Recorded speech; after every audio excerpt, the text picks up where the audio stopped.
Okay, I think we have most of the folks on the line that are going to join, so let's go ahead and get started there. So welcome to Stayin Alive in Your 45. So we thought we'd have a little bit of fun with this since so many webinars and podcasts and presentations today are just a little stale. So here we have Stayin Alive in Your 45, and of course we're referring to the 45-day identification period for your 1031 exchange transaction.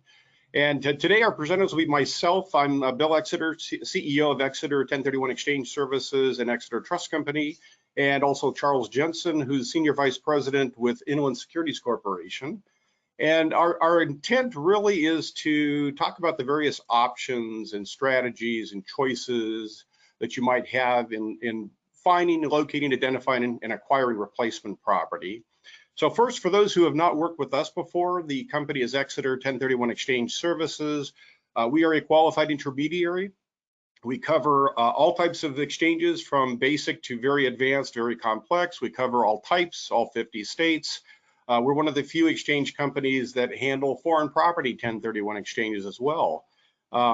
We are more advisory and consultative in nature. We've done this for many, many years. This is my 37th year going into or administering 1031 exchanges. It's the company's 17th year doing 1031 exchanges. So we've seen a lot out there, a lot of expertise and experience over that time. And one of the big things that we like to claim is we are one of the few qualified intermediaries that has any kind of government or regulatory, oversight. And I think that's critical because a lot of the qualified intermediaries over the years that have failed could have been prevented had there been government oversight. And of course, we have the usual bonding, etc. For those who are new to us, we also administer other types of products through the trust company, which includes acting as IRA custodian for self-directed IRAs or 401k plans. We act as trustee for title holding trusts or land trusts. We offer specialty holding escrows and general custody services. So with that, today we're talking about staying alive in your 45. How do we get through this 45-day identification period? And most of you on the presentation today are either just going into a 1031 exchange, haven't quite closed yet, or you're in your 45-day identification period and you're looking for properties. And so part of what we're going to cover today is the market, kind of an updated refresher on what is qualified use, what is like-kind properties. We're going to get into some strategies. So if you haven't listed and sold your relinquished property yet, how can you possibly use that time there to position yourself for more time to look for replacement properties? We'll talk about some strategies on the replacement property side. Those are a little more limited just because it's a seller's market. And then we're really going to focus on replacement property, kind of options, choices, and solutions. So with that, let me get started, and I'm just going to do a quick overview on some of the more important topics. So the first one is qualified use. There's a lot of confusion out there about this. So as you're looking for replacement property during your 45-day period, keep in mind that the requirement is the intent. Your intent is or must be to acquire and hold for rental, investment, or business use. This is probably the most important topic in the 1031 exchange world, is you have to have the intent to acquire for rental, investment, or business use. So as we're going through some of these types of assets you might look at acquiring as part of your 1031 exchange, that's the issue, is it has to be held for rental, investment, or business use. Some of these assets we'll talk about might surprise you a little bit, but as long as it falls into that category, then you're in great shape. Property held for sale, so those investors who buy and hold for rehab and sale, development and sale, condo conversion and sale typically don't qualify, but those that are held for rental investment or business use do qualify. There's also a lot of misinformation out there on like-kind property. What does that mean? And it still amazes me today. Actually, I should back up. Today, or this year, is our 100th year anniversary of the 1031 exchange. We've been around, not we, but the 1031 exchange has been around for 100 years.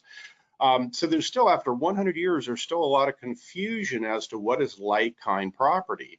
And it's simple. Like-kind literally means you are selling real estate, you have to buy real estate. It's as simple as that. It doesn't mean condo for condo. It does not mean apartments for apartments. It means you're selling real estate, you have to reinvest in other real estate. That's all it means. The only real limitation is it has to be U.S. property exchanged for other U.S. property, or foreign property exchanged for other foreign property. But other than that, it's real estate for real estate. So as simple as that. So with that, let's dive into a little deeper in the like-kind. What doesn't qualify as like-kind, just real quickly. So anything that's held for personal use, your home, a primary residence, your second home, a vacation home, anything with excessive personal use typically won't qualify or may have a risk of qualifying for 1031 exchange treatment. On this slide, I'm not going to go into a lot of detail here. There's a lot of bullet points, but just want to throw out there, as you're looking for replacement property, keep in mind who the taxpayer is. If you sold as an individual, you're the taxpayer. You typically buy as an individual, or you can buy through your living trust, or you can buy through a single member LLC that's a disregarded entity, because they're still treated as you. If you own real estate in an LLC with multiple members, a partnership, a limited partnership, a corporation, you're not the taxpayer, the entity is. So we have to make sure that whoever's buying the replacement property is the same entity that sold the relinquished property. So if you have any questions on that, let us know. We can go a little deeper there. And speaking of that, I should probably back up. We do want to take questions as we go through this presentation. So on your dashboard, there is a section called questions. Go ahead and post your questions there, whatever those might be, and we'll take questions as we go here. We have no problem straying off topic as long as it's a 1031 exchange related or replacement property related topic. So with that, let's kind of jump into some strategies we can talk about. And this really is appropriate for those who have not sold yet, not listed. Maybe maybe it is under contract, but you haven't closed yet. So these are just thoughts. It is a seller's market. So today, when you're selling real estate, you're in the driver's seat, you're in control. It gives you an advantage when you're going through the negotiating process. Anything we can do to delay the closing of your sale of the relinquished property buys you more time to look for replacement property.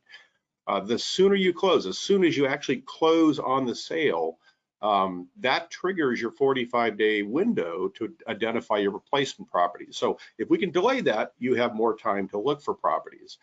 So in today's world, contingencies might work if you're the seller. Buyers are probably desperate to get the property. I mean, you're seeing multiple offers and bidding wars, and buyers just go, gosh, I can't get property.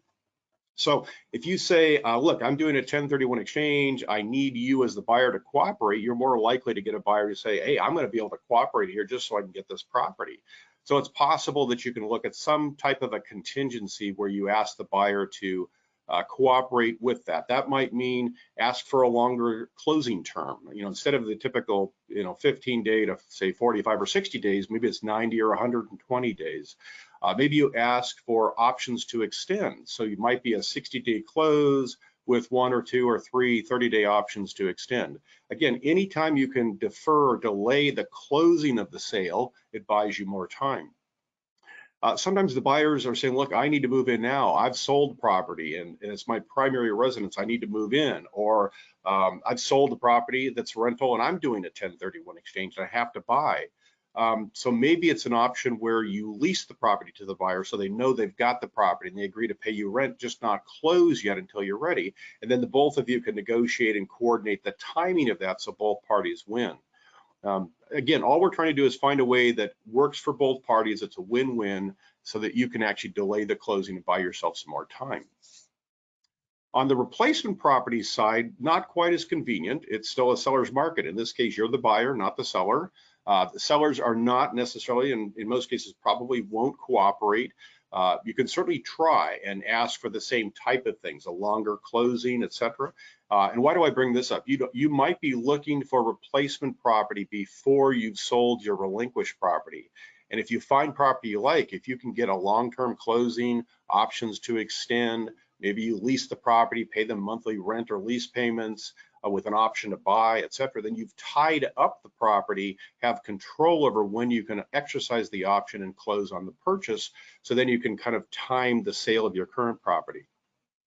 Sellers are going to be a lot less cooperative, so those may not be practical strategies, but they're certainly possibilities. And combining that with either lease payments or a higher earnest money deposit or non-refundable release of funds to the buyer, just so you can, or to the seller, sorry, so you can encourage that might help. So those are just some options to consider when you're going through this process, because this is a very difficult market. You're probably seeing the same thing we're seeing. It's multiple offers, bidding wars, bidding up above the asking price. It's just amazing what's out there. We have one quick question. It says, relinquished property is solely under husband's name before the marriage. Can replacement property be bought jointly by husband and wife? We have been jointly filing tax returns at least past 4 years. So good question. Generally, yes, but you do want to talk to your CPA before you do anything. Because in some states, the laws are a little different where it may not be the case. So certainly in a community property state, everything's considered 50-50. Even if the property is sold as just under your husband's name, chances are that property is community property because you've been using joint bank accounts, joint cash to pay the bills, etc. So selling as an individual as a husband and buying as a married couple is probably perfectly okay. It's a community property state. If it's not a community property state, there are some out there where it could be a problem. So you'd want to sell as a husband, buy as the husband, and then later down the road, maybe a year later or a year and a half later, do a quitclaim deed and add the spouse. So again, talk to your tax advisor just to make sure, because some states are a little tricky with their laws. Good question. Okay, with that, we're going to kind of jump into the replacement property side now. And there's kind of a couple different subcategories, if you will. One is active real estate. So a lot of folks are going to sell and they're going to retain a realtor. They're going to go out and shop for their property. We're going to talk about the different types of properties you can look at there. Some folks are looking for more passive investments. Maybe they're tired of property management headaches and things like that. And some are looking for different types of diversification strategies. So we're going to cover real estate that is quote unquote off the beaten path. Doesn't mean it's weird. It just means it's a little outside the norm. And you're probably not familiar with those as options in there. So first, let's talk about what the traditional exchange typically looks like. And that is you sell your relinquished property, you go in to acquire or look for replacement property and acquire replacement property, and that's when the question comes up: what is qualified use? What is like kind? So the assets listed here on this screen are all considered like kind property. They're all real estate. So you can buy and sell and exchange between all of these asset classes on a tax deferred basis through the 1031 exchange. So it's a very broad definition of what is considered like kind. Really, like kind, like I said, is real estate for real estate. So what's really important is that what you sell and what you buy have to be held for some type of rental, investment, or business use. So even things like vacant or undeveloped land, raw land, you buy it, you're not producing cash flow per se, or probably aren't. That's okay, because it could be classified as property held for investment, and that will work. It does not have to produce cash flow. It does have to be held for investment purposes. So that's one of those little idiosyncrasies out there that a lot of people think, well, you can't do it. It has to be held as a rental property. No, it actually has to be held for rental or held for investment, like capital appreciation, etc. It could be a business asset. So you could acquire some type of real estate that you use in your business. Maybe it's an industrial warehouse. Maybe it's a storage facility.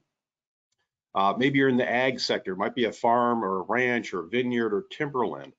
any of those would qualify. Interesting side note, if you buy a vineyard and the vines are planted and growing, they are considered real estate. If you take the vines out, it's not real estate. The real estate is still real estate, of course, but the vines now are not real estate. Same with timberland. If you buy timberland and you haven't cut the tree, then you've got real estate. The real estate includes the land and the trees that haven't been harvested yet. If you cut the trees, now the trees are no longer considered to be real property. So there's a lot of planning opportunities there to diversify between farm, ranch, vineyard, and timberland as well. Let's go into kind of passive assets, and then we'll dive a little deeper. So passive would be things where you don't have to actively manage that. I'm kind of starting from the fringe, if you will, or the less common, working my way down. So you have things like oil and gas interests, water rights, mineral rights, air rights. All of those are typically considered real estate under state law. They attach to the actual land and go with the land, but you can also sell them separately. So you could go out and buy water rights or air rights or mineral rights separate from the actual real estate itself, and that would be considered like-kind property. And then you get into fractional ownership, where there might be a tenant in common structure or a Delaware statutory trust, and those are also considered like-kind property for 1031 exchange treatment. So let's dive a little deeper there, and then Charles, you can jump in if I miss anything or if you have any thoughts there. So I thought I'm going to work from the bottom up. So let's start with real estate that's off the beaten path, and that's oil and gas interests. And with oil and gas interests, there's a number of different ways to buy it. One possibility is you buy the actual land, so you own the land itself, and there's a rig or drilling, some type of oil or gas production on the property. Another possibility is you buy the lease rights, so someone else owns the land, you buy a very long-term lease on the land, and the lease includes the right to drill, etc. And there may be also different types of easements that you can buy. So there's different ways to invest and take advantage of the oil and gas market. And Charles, I don't know, is there any oil and gas structures you've seen out there that would be either through like a tenant in common or a Delaware statutory trust structure? Yeah, there's a couple that are out there that are interesting, and I've done a couple oil and gas deals, like in Long Beach, California. I've had properties that have the oil derricks on them that are separate from the land sometimes. So we've done these types of deals. But there's not a ton of DSTs out there in oil and gas, but there's a few that exist out there in that industry. It's kind of one of those things just off the beaten path, but it can be a great addition to your portfolio. You have to be careful, obviously. You need to know and understand what those assets are. So it's not something you just jump into because it sounds good. You really want to do your homework on that. Next is like air rights and water rights and mineral rights. And typically those are passed to the buyer or from the seller to the buyer by deed. So it's just like the purchase of real estate, except you're just buying air rights or water rights. Same type of concept. You can go out and invest in those. A perfect example is the Bush family has been investing heavily in water rights over the years. So obviously water is a commodity that is getting scarcer, and there's always water shortages. So that's certainly one way to deal with that. So those are also kind of, as I put it, real estate off the beaten path. Now let's focus kind of more on the passive investment structures that are more common. Net lease properties is one of those options you can look at where typically you buy the dirt, you own the land, you may or may not own the building, but what you're buying is you're buying 100% of that land, that asset, and maybe the building, and then you lease it typically to one lessee, one tenant, could be multiple tenants. And they pay you a net check or net lease payment every month. So people call them net leases, but you may have heard them as single net, double net, triple net, absolute net. Those all mean a little different thing. It all depends on how much the tenant is responsible for in terms of costs and expenses and repairs and maintenance and things like that.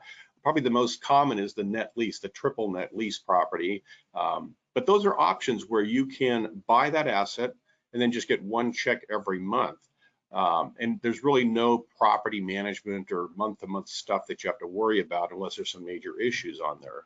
And Charles, there's some of those actually come up in Delaware statutory trusts as well. Yeah, they do. There's some net lease deals that are out there with a few companies that will package up in a portfolio of net lease properties and put them to market. And it's interesting though, in like a Delaware statutory trust structure, in a way, it's kind of like a net lease wrapper, if you will, right? Because you're out of the management, much like net lease property. But that's the nice benefits of net lease, tenant in common and DSTs and UPREITs is you're out of the management in general. They're very passive, as you said. I think that, correct me if I'm wrong, but I think most of the net lease terms are probably 20, 22, 25 years in duration if you get a brand new lease. Exactly. It's long-term leases with properties that are blue chip type companies, names you've heard of before. And again, a lot of times in the TIC and DST structures and UPREIT, you get the diversification. It's more than one property typically in these. Whereas like net lease is usually kind of a one-off, if you buy them directly, one-off kind of structure as well. And we should probably talk about not necessarily the pros, but also the cons. Certainly the pros are what you mentioned is, you get rid of all the property management headaches. You have probably one tenant, the single net lease tenant. So you get rid of all the property management headaches and all those phone calls that drive you crazy. But there's also risks, of course. Everything's got pros and cons involved with them. So I think one of the biggest areas you have to look at when you're evaluating a net lease opportunity is not only the market, but the interest rate environment. Especially like the Walgreens, the CVS pharmacies, and those really top credit quality tenants, those are very much tied to interest rates. And you're buying one today, you're borrowing at today's interest rates. And then if interest rates go up, for a future buyer to buy that property and get the same yield that they want to get, they're going to pay a lower price for the property. So the value of the property is very much tied to interest rates. So it's certainly one of the things you need to take a look at, be very careful and make sure you understand that. Now, obviously, if you hold it for the full term, 20, 22, 25 years, what have you, interest rates are going to go up and down and all around. So it really depends on if and when you sell. But if you have to sell when rates have gone way up compared to what you bought it at, there could be a market risk there to the value of the property.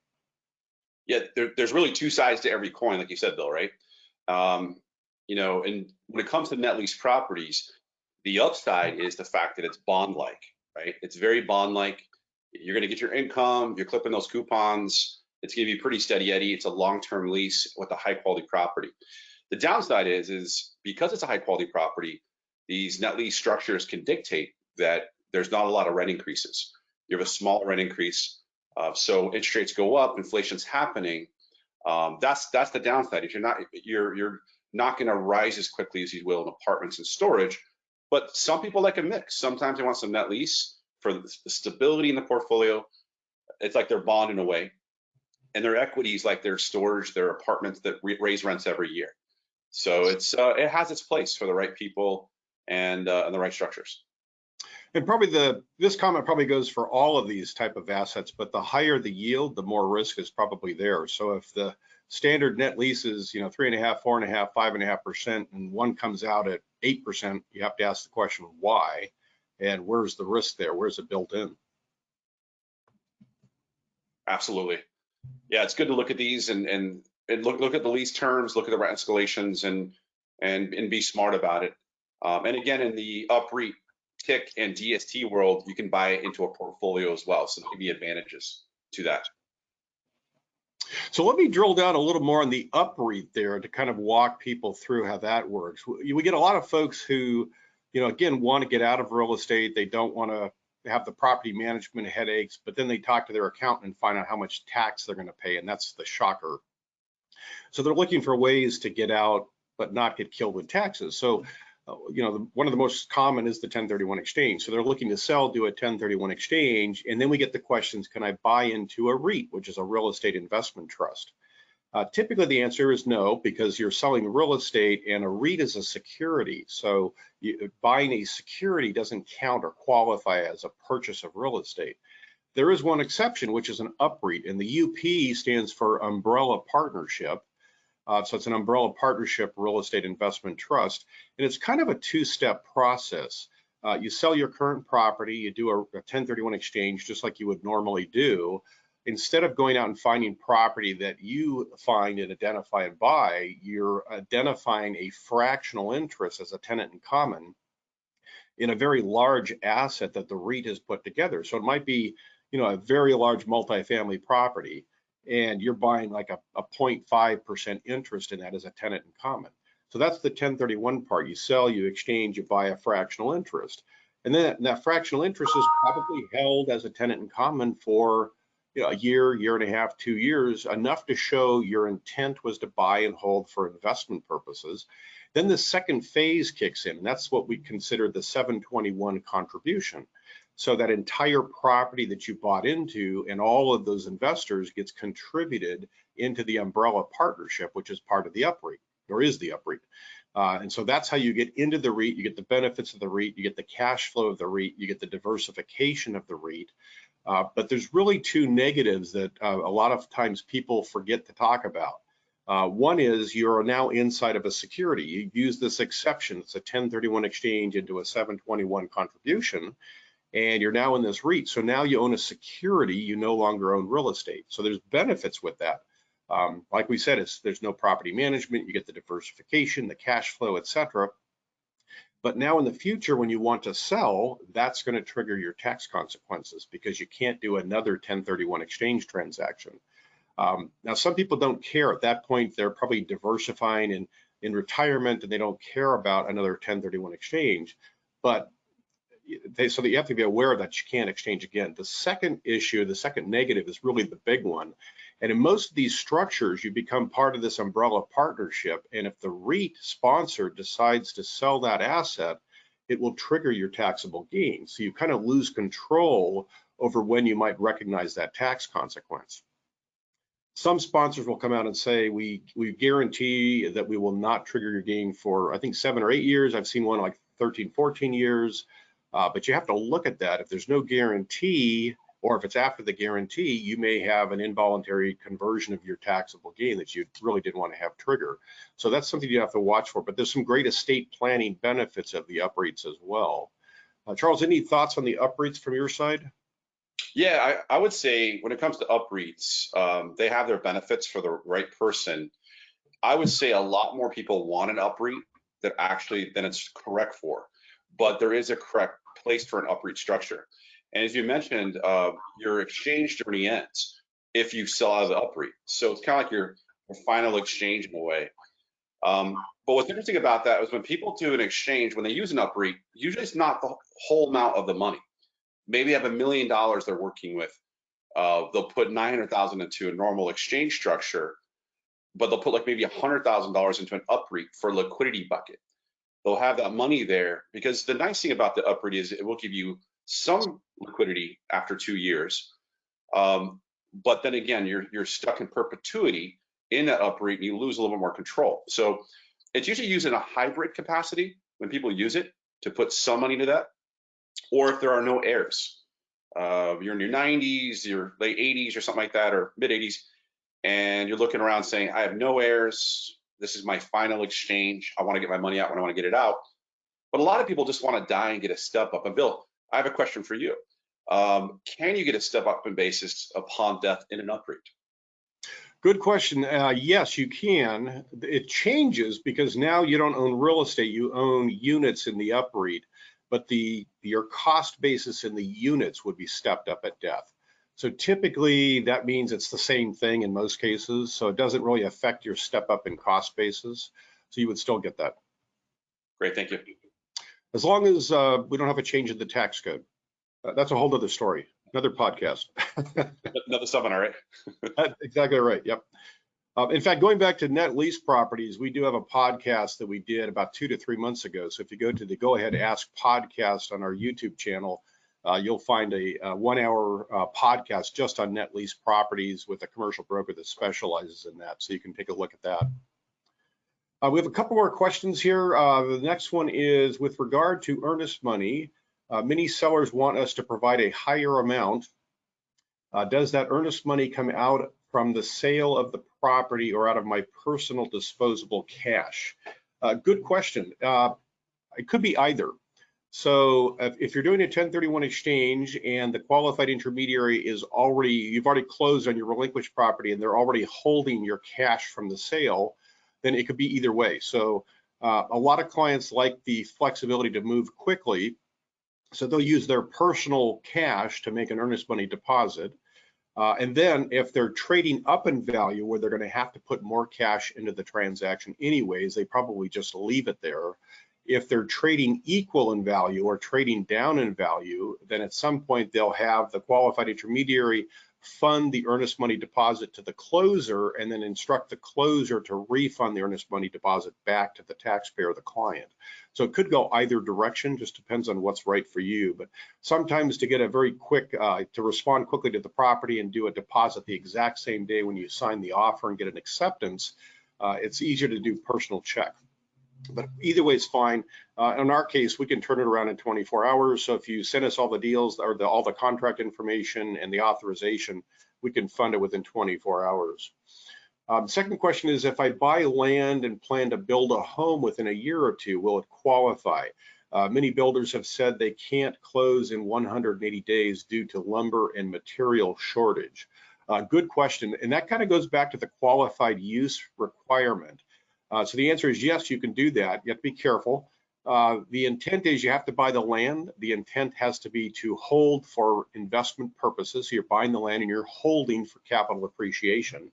Intent can always change. So a couple of years later, you can decide that you've changed your mind and you're going to build on it and that's going to become your primary residence. But initially, in fact, with land, the auditors can always kind of wonder, did you really intend to hold it for investment or was this always your primary residence goal? So I would probably hold it as investment property for 2 years, which will straddle 3 tax returns so that you're showing it on Schedule E as property held for investment on at least 3 different tax returns. The longer, the better. So you can argue you did, in fact, have the intent to hold it for investment purposes. Good questions. Let's see. So we were talking about the UPREITs, and I think we're done with that. The tenant in common structure is kind of a thing of the past. There's still some companies out there that do those, but in most cases, that's really their private tenant in common structures. So like all of us on the webinar today might get together and say, hey, let's go do an investment. Let's buy it together as tenants in common. So it's kind of a private TIC. It's not really an offering or a syndication. That the syndicated TICs were, prior to the Great Recession of 2008. They found that, especially going through the recession, lenders had difficulties in foreclosing. It's difficult to get 35 people to make a decision, the same decision. It's kind of like herding cats. Would that be a good way to put it, Charles? That's a great way to put it. Because that's the thing is, imagine 35 people agreeing on anything. When you see TICs today, especially in the securities world, the Delaware Statutory Trust has taken over for the majority of transactions with multiple owners. But usually when you see a TIC today, it's like 3 family members, it's a couple friends that know each other, but 35 random strangers made it very difficult. So in a way, I always say DST or Delaware Statutory Trust is like the TIC 2.0. It's like the upgrade to your iPhone. It's just a newer structure for multiple investors. But if it's a couple people, the TIC structure could make sense. In fact, that comment triggered another thought. So going back to UPREITs, we talked about the UPREIT, and one of the negatives is you can't 1031 exchange again. So you kind of get into the UPREIT and you're stuck, and that could be good or bad. It depends on your situation. The Delaware Statutory Trust is probably a much better mousetrap depending on what your goals and objectives are, because you can exchange in and exchange out and you're not really trapped there. So if you like the UPREIT, compare that to the Delaware Statutory Trust and see what might be the better way for you to go with that. And with that, that's probably a good handoff. We're fortunate to have Charles Jensen with us today with Inland Securities, and they're one of the sponsors for the Delaware Statutory Trust, or DST. So I'm going to turn it over to Charles real quick and see if I can make him the presenter without causing all sorts of problems.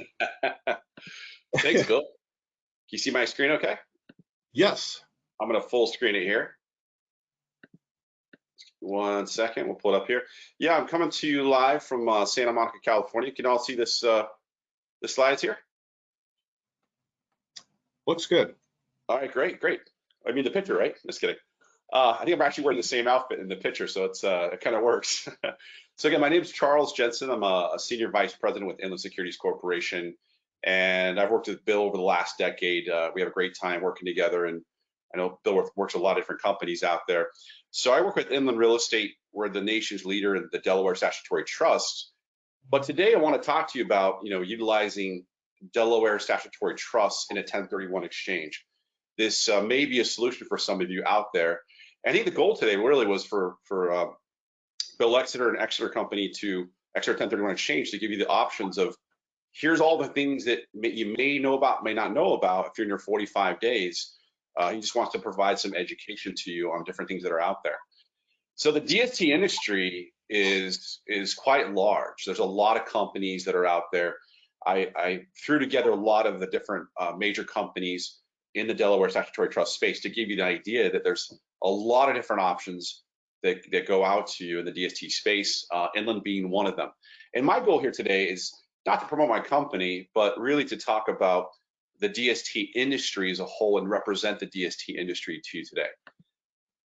So a Delaware Statutory Trust is a security. It's securitized. So you receive a private placement memorandum that gets registered with the SEC. So I have to tell you, there's risk factors you should read through when you get a prospectus or a private placement memorandum. And then it's a nice thing is you get a couple hundred pages to read through of disclosures. So just be aware of that. So as Bill was mentioning, to complete a successful exchange, the property has to be like kind, right? As you know, has to be held for investment or business use. So what happens is these are the major sectors that people are exchanging between a lot of times. As Bill mentioned to you, the air rights, water rights, and mineral rights below a building.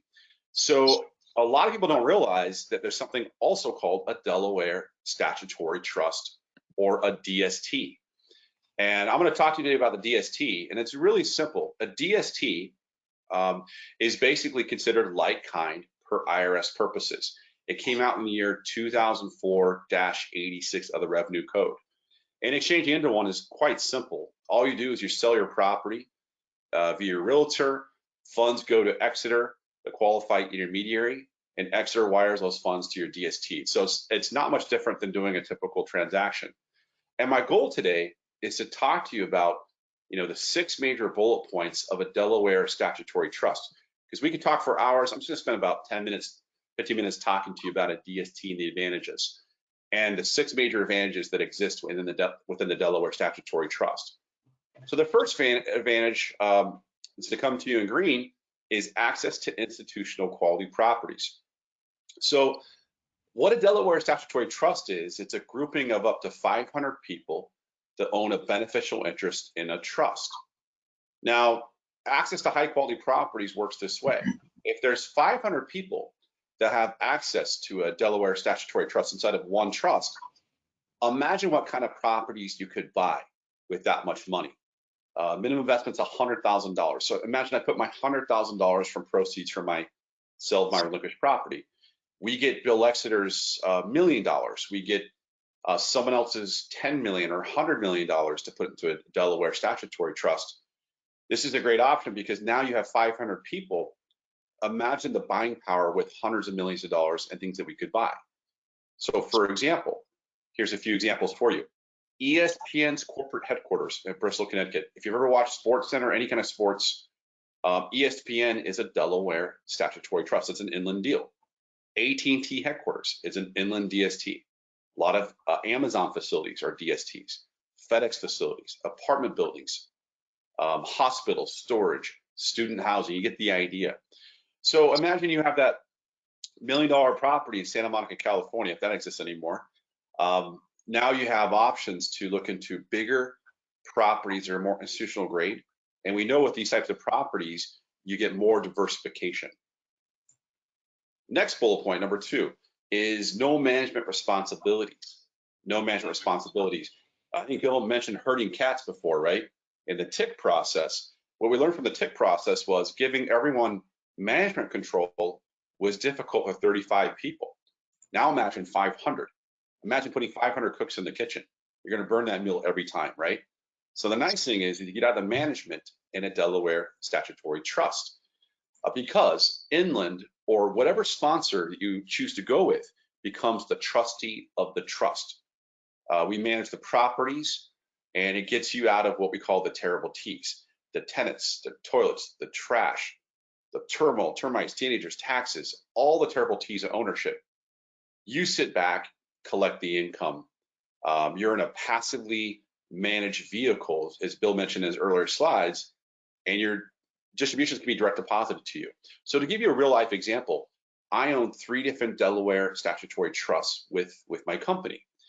Every first of the month, I receive a distribution. It gets direct deposited into my account. Every quarter, I receive an update on the property. At the end of the year, I receive an informational substitute 1099 that looks like this. It's usually a few pages. It looks a lot like a K1, but what's great about a 1099 is it comes on time, right?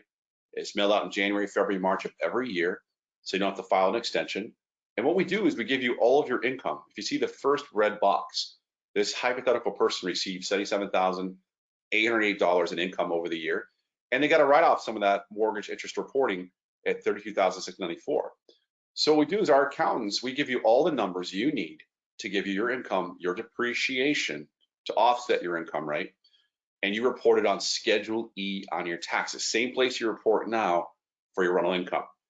So it's really easy. My accountant, when he did my 3 different DSTs on Schedule E, it was property A, B, and C, took him about 3 minutes per DST, very easy to plug and play. So easy tax reporting, monthly income, quarterly updates. It's a very easy solution to look at. The next thing, bullet point number 3, is diversification. You ever seen that show Mad Money with Kramer, right? And he talks about, he always asks the question, are you diversified? Why is he asking that? To make sure that you're diversified so you're not just putting all your money into one stock, right? So this is a really interesting thing to look at because we know diversification brings safety. Real estate can go up, it can go down, it can remain flat. By diversifying in your exchange, you can get relative safety through having different buckets of money.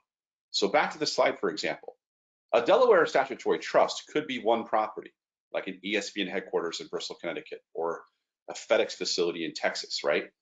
But it could also be a portfolio of properties because it's a trust, right? You could have a portfolio of properties in one Delaware statutory trust. So a typical DST might have 5 apartment buildings in Florida, right? In one portfolio DST. It might have 5 hospitals in Arizona in one portfolio DST, or 30 storage facilities in Texas in another portfolio DST. So imagine you sell your property, and your property is, maybe it's one duplex in Santa Monica, California, and you have $1 million. Now, maybe you go into 3 different DSTs with your replacement property. So you went from one property, one city, one state into 5 hospitals, Arizona, 5 apartment buildings in Florida, and 30 storage facilities in Texas. Now you're in 40 properties in 3 states in 3 asset classes. It gives you diversification. And the DST, again, it's just a like kind option. You can use it in coordination with your property. Maybe you're doing a $2 million exchange, but you bought a $1.5 million property with the realtor. Great. The DST could replace what's left over, the $500,000 you did not replace. So these are some great options, again, to get diversification as well as to, take care of all of your need. Next thing is limited personal liability. Now, a lot of you out there know if you sell a property for $1 million, right, you need to go back into $1 million in real estate, equal or greater. Anything less is taxable. So if you sold $1 million property, as you know, and you bought an $800,000 property, you're paying taxes on the $200,000 you did not exchange. So basically, if you're selling $1 million property that's carrying debt, say it's $500,000 in debt, $500,000 in equity, when you sell your property, the old loan gets paid off. Now $500,000 goes to Exeter, which gets wired into your next transaction. Most people have to get new financing at $500,000 to get back to their $1 million, because the IRS doesn't care. It's the sales net proceeds from the sales price of the property, after the sales price of the property, and you need to replace equal or greater. So most people have to get a new financing. If you sold 50% loan to value on this side, you have to go back into 50% loan to value on this side, or more. Anything less is taxable. Of course, you can come out of pocket cash, as you know. So knowing this, how hard would it be in a DST to get financing for 500 people? Near impossible, right? It would cost a fortune. It would take forever. So the IRS allows Delaware Statutory Trust to make one loan on the property. If there's one loan on the property, then that is our debt, not yours. It's non-recourse to you, hence the limited person liability. Also, if we're making that loan on the property, you don't have to take out financing. That loan is ours, not yours. So the liability is on us, not you. It does not show up on your credit report. But also, you get the depreciation of the loan passed along to you. Now, there's a lot of good companies out there. That screen I showed you, and some deals out there have zero debt for people that don't have debt, don't want debt, don't need debt. Some have 50, some have 60, some have 70, some have 80. And the neat thing about this is you can blend the different DSTs to get the loan to value that you need. If you need 25% loan to value, put half into a 0, half into a 50, property number 1 and 2, and now you come out at 25 on an average. But also, maybe you're working with your realtor and you need 65% financing, but they can only get you 50. You could put a small piece into a DST to lever up in a higher loan to value, 80% loan to value deal. There's a lot of ways you can play with this. So back to the idea of limited personal liability is you don't have to qualify for financing. You can absorb the financing of the DST. There's no loan needed. This is a huge thing, and we work in coordination with a lot of realtors that can't get financing to go into a DST as a backup option. So here's an example. Someone sold a property, relinquished the property at $1.1 million. They have $500,000 in debt or a 45% loan to value. They replace it into a DST. Inland went out and got 48.5% loan to value on the DST. So you can see here, they're absorbing $65,719 or 3.5% more in debt on the property. It was equal or greater. This is greater. So this would work. This is how it works. And they're getting not more shares necessarily, they're getting more depreciation to offset the ordinary income on the transaction. Okay, fifth bullet point here is estate planning. Many of you have a revocable living trust out there. And the nice thing about the DST is, if you're managing your own properties into your 70s, 80s, 90s, maybe you wanted to retire from the real estate. Heck, I'm 44 and I've got 3 different DSTs already. So there's not really an age requirement necessarily, but you can put your Delaware Statutory Trust inside of your revocable living trust. That way you're out of the management, out of the tenants and toilets and trash. Upon death, your kids get a step up a basis to fair market value. And now they're not going to fight about who's going to manage the property, because once it's sold in the DST, each kid gets their money relative to their exit. So it's a way to get your kids not to fight and have an easy transition upon death in your estate plan. The next thing is insurance policy. And this is not like Geico insurance. This is like an insurance policy, if you will. So we know that if you've sold your property, a lot of times you're identifying that one property you're looking to go into. But it doesn't hurt to put property number 2 and 3 as a DST as a simple backup in case you fall out of escrow. Because if staying alive and you're 45, if you go past the 45th day and you fall out of escrow on that property, you're out of luck on that deal, right? You're going to be taxable. But if you have property 2 and 3 as backup as a DST, you could fall back on those and keep your exchangeability. So this is a really great way to build an insurance policy, if you will, on a DST. In closing, quite simply, you're getting access to institutional quality properties, right? Because we have power in numbers. We band together with 500 people, up to 500 people to buy property. No management. We handle the tenants, toilets, and trash. Anything happens, water heater blows in the middle of the night, we got it. Diversification, multiple properties in multiple states. Limited personal liability. DST puts one on the property. You don't have to qualify for financing. We handle everything for you. Put this in your estate plan. Use this as an insurance policy in coordination with your realtor. A lot of great ways. And again, this is just one option that you can utilize at a minimum of $100,000 that's out there. And Bill, that's all I had really to say about that. I'll hand it back over to you. Perfect. Sounds good. Thank you. When I was going to repeat a couple of things, because from a qualified intermediary's perspective, we see a number of things. And for the most part, it's the Delaware Statutory Trust. It might apply to the UPREIT a little bit, and maybe some of the other investments. But you mentioned using it as a backup strategy, and that's perfect. I mean, we have clients who identify 1 or 2 properties they've gone out and found, and then it just doesn't work out. Either they get outbid or outbought, whatever that might be. And if they're past the 45-day window, then you're stuck. So you can identify the Delaware Statutory Trust as your 3rd property, perhaps, or you might have to go into the 200% identification rule, but something like that, it's a backup strategy, and that can save you in a lot of cases. And if I can elaborate there too, Bill, a Delaware Statutory Trust is bought in advance. So Inland or whatever the sponsor is that's out there that you're working with, they've already closed on the property. So you're not worried about your 45. You're looking through a menu of pre-closed, pre-financed, pre-due diligenced, that's a word. Looking at these properties, you're just picking from the menu. Give me the burger and the fries, just picking from these options. So they're pre-closed. It's a good option, especially you run up against that window. We've had plenty of people on day 44 reach out to us and say, I need to identify the DST. So it's a great option as you're running up to that window, especially to look at. In your typical DST, income will give you between 4 and 6% in the industry, net of all fees, cash on cash income. That's net of all expenses, net of all fees. So you're hard pressed to find one in California, but you can exchange from California into a DST that might be in Texas or Florida or other states if you like. So it's a great way to, for those of you in California on the call today, to exit the state you're in to go somewhere else if you wanted to. Absolutely.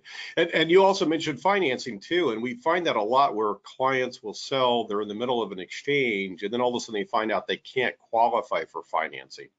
So with the DST, they don't have to qualify. They automatically, they buy a 1% interest, they get 1% of the debt, and they don't have to go through all the underwriting stuff that a lender puts you through. So I also like the fact that you mentioned a hamburger and fries. I'm on a diet, and thank you very much for that.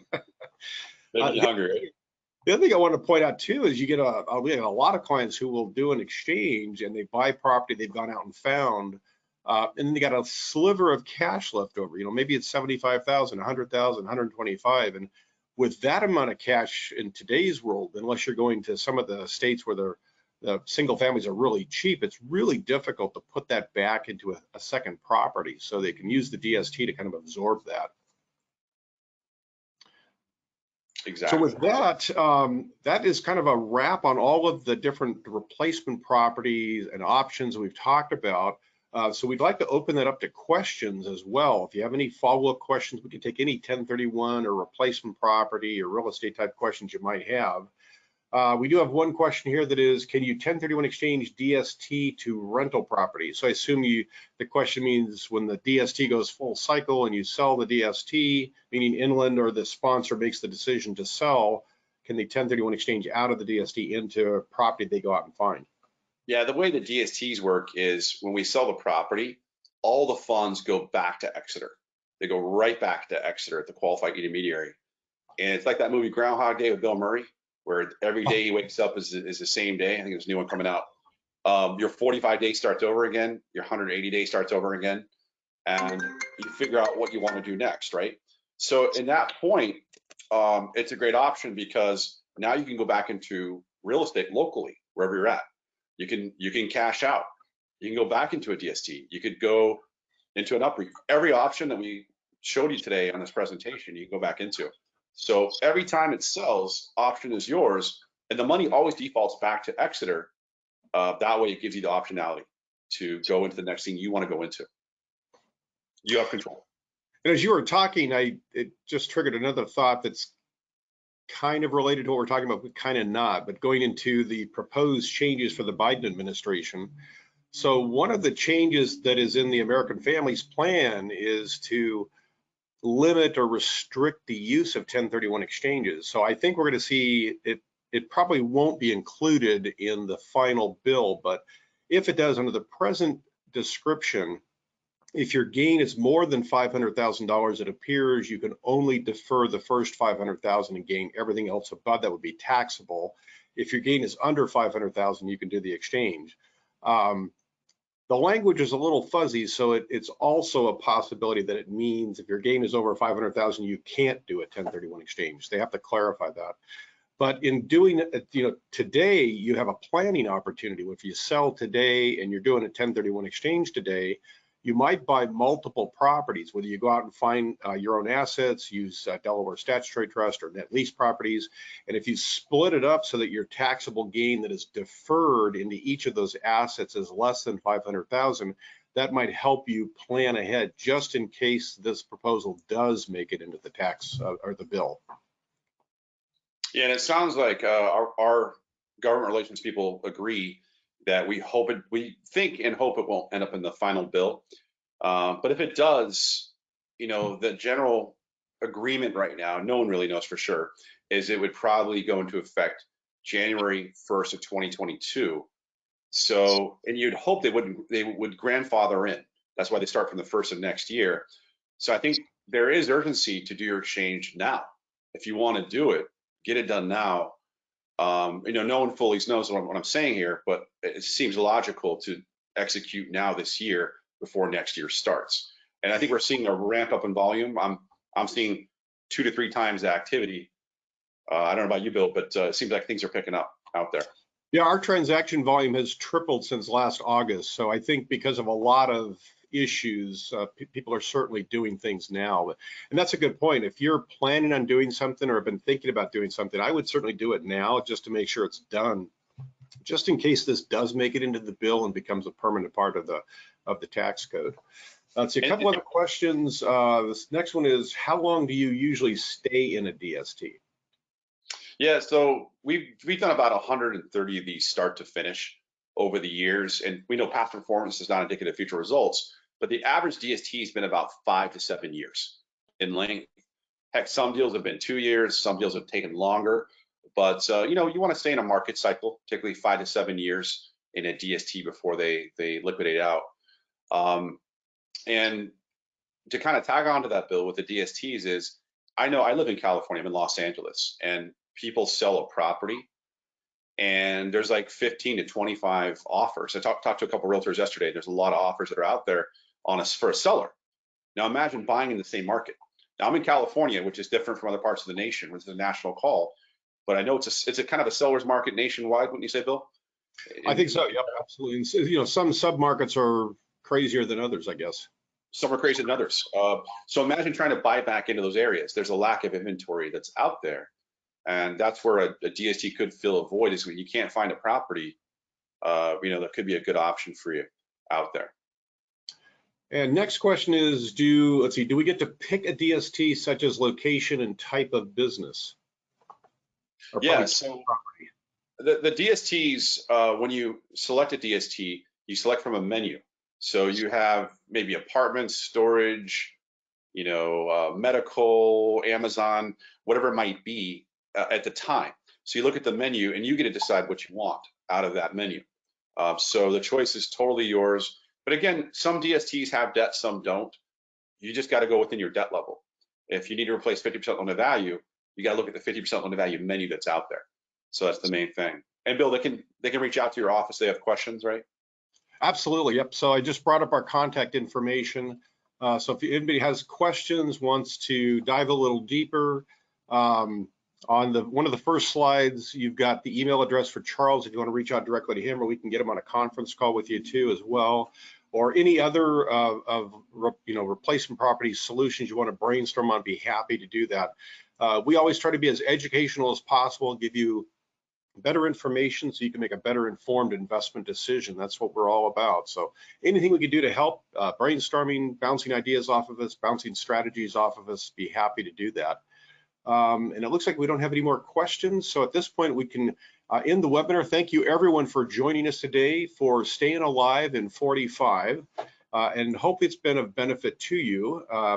Again, if you have any questions, give us a call. And we probably should end with our music, right? So thank you again, everybody.